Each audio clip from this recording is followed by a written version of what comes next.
प्रिय विद्यार्थियों, आप सभी लोगों का स्वागत है आपके अपने YouTube चैनल डीजी सर पर।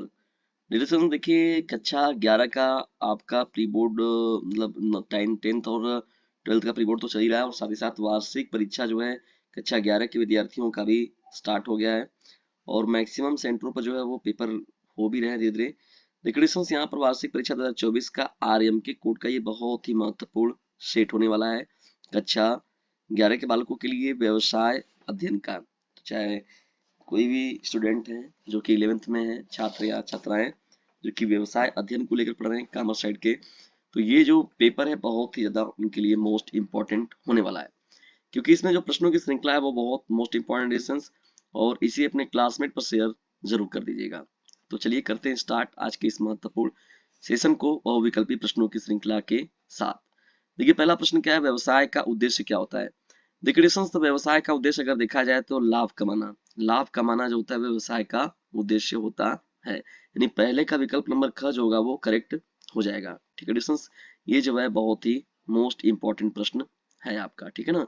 चलिए दूसरा देखिए महत्वपूर्ण प्रश्न क्या है, वह क्रिया जो लाभ कमाने के उद्देश्य से की जाती है। वह क्रिया जो लाभ कमाने के उद्देश्य से की जाती है।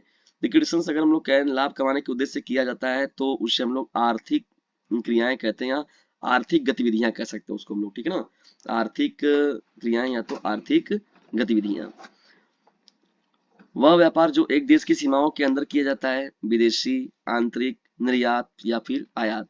तो देखिए डिस्टेंस, जो आंतरिक होगा इस प्रश्न का राइट आंसर हो जाएगा। ठीक है ना, ये भी प्रश्न जो है बहुत ही ज्यादा मोस्ट इंपॉर्टेंट रहेगा। चौथा देखिए महत्वपूर्ण प्रश्न क्या है आपका, संयुक्त हिंदू परिवार व्यवसाय में कर्ता का दायित्व होता है, सीमित होता है या फिर असीमित होता है, और ऋणों के लिए कोई दायित्व नहीं होता है, संयुक्त दायित्व होता है। देखिए दोस्तों, संयुक्त हिंदू परिवार व्यवसाय में अगर देखा जाए तो कर्ता का जो दायित्व होता है वो असीमित दायित्व होता है। क्या होता है, असीमित दायित्व। तो चौथे का विकल्प नंबर ख जो होगा वो करेक्ट हो जाएगा।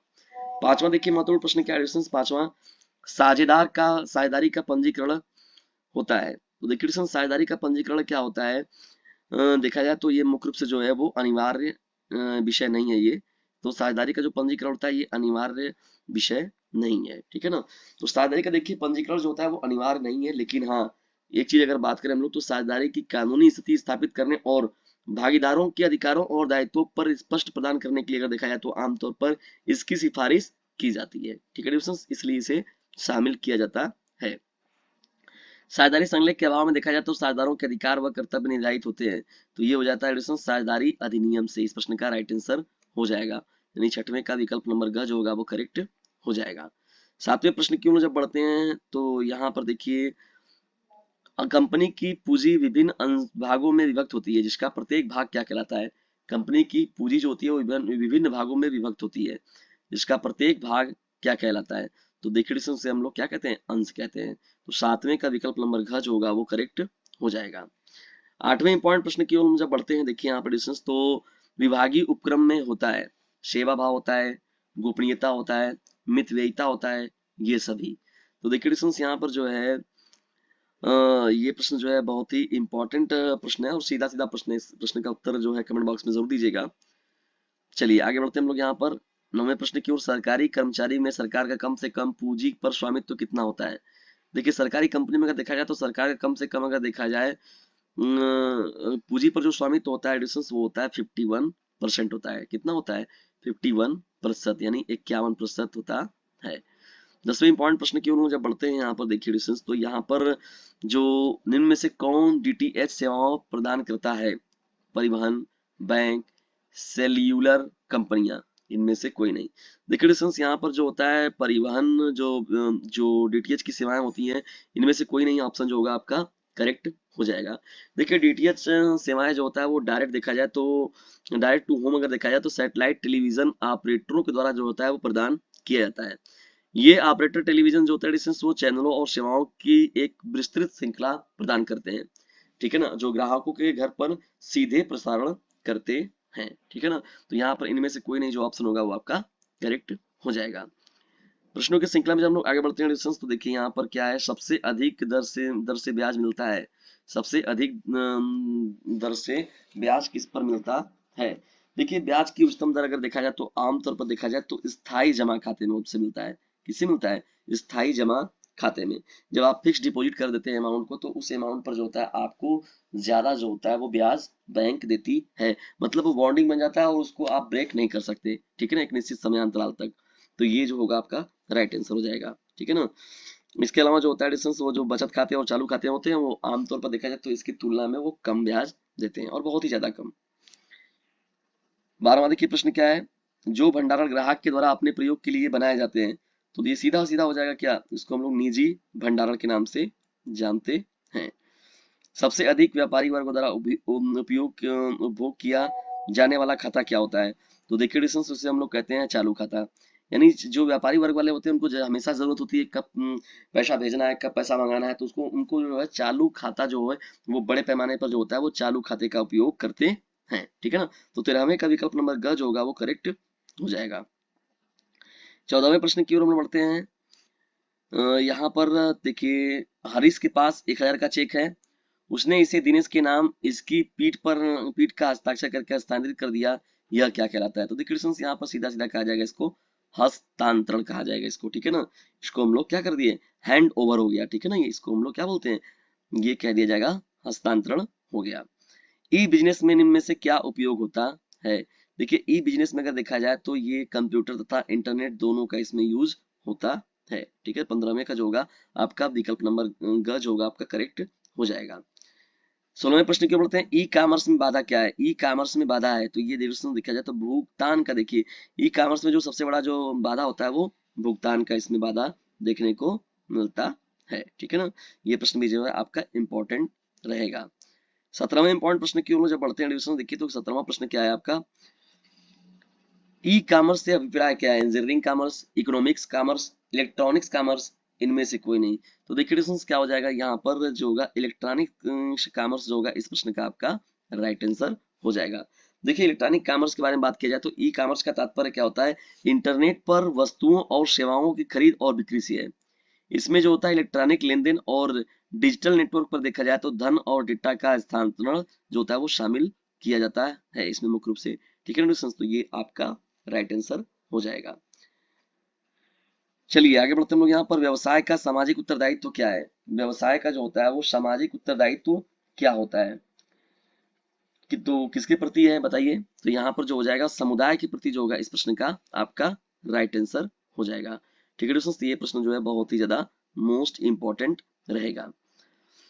एक निजी कंपनी के निर्माण के लिए कम से कम सदस्यों की संख्या क्या होनी चाहिए? तो देखिए डिस्टेंस यहाँ पर हो जाएगा, अगर न्यूनतम संख्या जो देखा पूछा जाए तो वो 2 है, लेकिन कुछ मामलों में अगर देखा जाए तो यह 3 या अधिक भी हो जाता है। तो न्यूनतम अगर देखा जाएगा तो आपको यहाँ पर 2 जो है वो आपका राइट आंसर रहेगा, और 2 आप जो है 2 को लेकर आप आगे बढ़ेंगे। चलिए बढ़ते हैं 20वें प्रश्न की ओर। प्रविवरण पत्र जारी करता है, प्रविवरण पत्र जो होता है वो कौन जारी करता है? देखिए डिस्टेंस यहाँ पर निजी कंपनी करती है इसको ना, और जनता से निवेश चाहने वाली सार्वजनिक कंपनी करती है, या फिर सार्वजनिक उद्यम करता है, या फिर सार्वजनिक कंपनी करती है। तो देखिए डिस्टेंस यहाँ पर जो होता है वो जो होगा इस प्रश्न का राइट आंसर देखा जाए तो मुख्य रूप से देखिए इसको जो करने का, देखिए ये मुख्य रूप से देखा जाए तो सार्वजनिक कंपनियों से ये मुख्य रूप से ये चीजें जुड़ा होता है, ठीक है ना। ये जो आपका राइट आंसर हो जाएगा। चलिए आगे बढ़ते हैं यहाँ पर हम लोग 21वें प्रश्न की ओर। देखिए 21वां प्रश्न क्या है आपका, 21वां प्रश्न जो एडिशन, देखिए ये भी बहुत ही महत्वपूर्ण प्रश्न है, और इस प्रश्न के भी पूछे जाने की संभावना जो है वो ज्यादा है आपका। देखिए प्रश्न क्या है, निम्नलिखित में से किस प्रलेख में कंपनी के आंतरिक प्रबंध के नियम लिखे होते हैं? 21वां आपका प्रश्न है, ठीक है ना। तो ये हो जाएगा आपका जो विकल्प नंबर ख, पार्षद पार्षद अंतर नियम, पार्षद अंतर नियम जो होगा इस प्रश्न का राइट आंसर हो जाएगा, ठीक है ना। इसे हम लोग पार्षद लेख भी कहते हैं। 22वें प्रश्न की ओर बढ़ते हैं। तो यहाँ पर देखिए प्रवर्तक वह व्यक्ति है जो क्या करते, कंपनी के समामेलन भाग लेता है, एक संचालक होता है, प्रबंध संचालक का रिश्तेदार होता है, उपयुक्त में से कोई नहीं। तो यहाँ विकल्प नंबर ए जो होगा आपका राइट आंसर हो जाएगा। क्षमता अंशधारी कहलाता है, क्षमता अंशधारी कौन होता है या समता अंशधारी किसे कहते हैं? तो कंपनी के जो स्वामी होते हैं एडिशंस उसे ही हम लोग क्षमता अंशधारी कहते हैं। तो 23वें का जो होगा विकल्प नंबर क जो होगा वो आपका राइट आंसर हो जाएगा, कंपनी के मालिक। ठीक है ना। चलिए आगे बढ़ते हैं। ऋण पत्र दर्शाते हैं, ऋण पत्र जो होते हैं वो किसको दर्शाते हैं? तो देखिए ऋण पत्र जो होते हैं ड्यूरेशन से अगर देखा जाए तो मुख्य रूप से वो ऋण पूंजी को दर्शाते हैं। किसको दर्शाते हैं?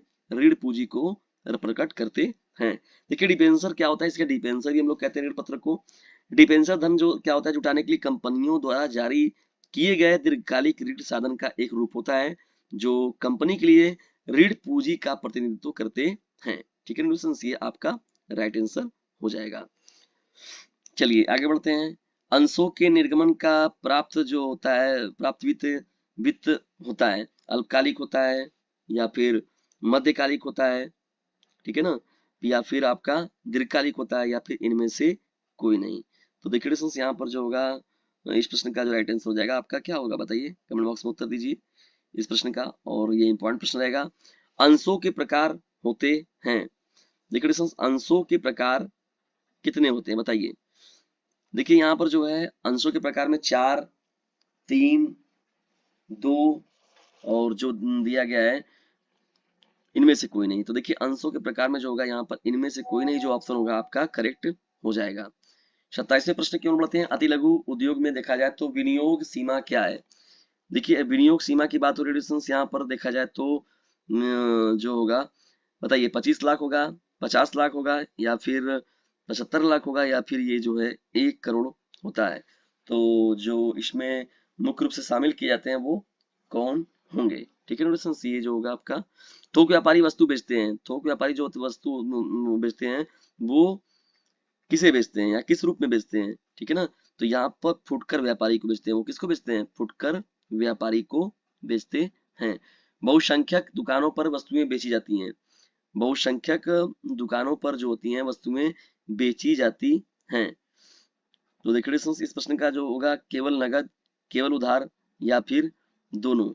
तो डिस्टेंस देखिए यहाँ पर जो होता है अगर देखा जाए तो मुख्य रूप से जो तो बहुसंख्यक दुकानों पर देखा जाए वस्तुएं मुख्य रूप से जो होता है केवल नगद ही भेजा जाता है। ठीक है ना, क्योंकि सभी लोगों के में वो सामर्थ्य ज्यादा नहीं कि वो चीजों को रोक सके, वो उतने इंपॉर्टेंट चीजों को नहीं। वस्तुओं का लेन देन, वस्तुओं मतलब धन का अमाउंट का, वस्तुओं के संग्रहण का काम करता है फुटकर व्यापारी, उत्पादक, या फिर थोक व्यापारी। ठीक है दोस्तों, तो बताइए इस प्रश्न का क्या आंसर होगा। ये भी प्रश्न जो है बहुत ही महत्वपूर्ण है।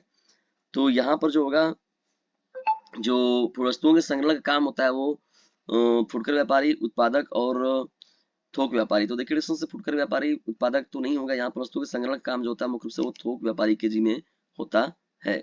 जब आगे बढ़ते हैं देखिए तो यहाँ पर अति लघु उत्तरीय प्रश्नों की श्रृंखला। डेबिट कार्ड किसे कहते हैं? ई कॉमर्स क्या होता है? प्रविवरण का अर्थ स्पष्ट कीजिए। ठीक है ना। और यहाँ पर क्षमता अंश से आप क्या समझते हैं? एक मूल्य की दुकान पर टिप्पणी लिखिए। लघु उत्तरीय प्रश्न में देखिए सेवाओं का बाह्यकरण, बीपीओ से आप क्या समझते हैं? इसकी विशेषताएं लिखना है।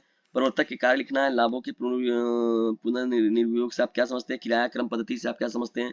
दीर्घ उत्तरीय प्रश्नों को भी आप देख लीजिए और स्क्रीनशॉट मार के इसको तैयार कर लीजिए।